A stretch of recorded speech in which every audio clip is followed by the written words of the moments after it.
Welcome! In front of me I have Huawei Watch Fit Special Edition, and I'm gonna show you how to adjust the screen brightness on this watch.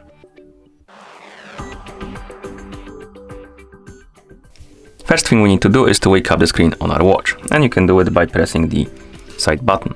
Once you wake up the screen, you should see the current watch face, the home screen, and then you can press the side button again to open the menu. Now scroll through the menu, find the settings icon and tap on it.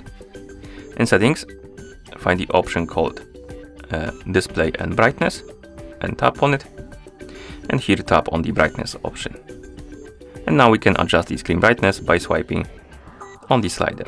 And once you're done, you can swipe right or press the side button to go back to watch face. You can also open the quick panel by swiping down from the top of the screen. And here you can find the brightness icon. You can tap on it and adjust the brightness to your liking, and then press the side button to go back to watch face. And that's how you adjust the screen brightness on this watch. Thank you for watching. If you found this video helpful, please consider subscribing to our channel and leaving the like on the video.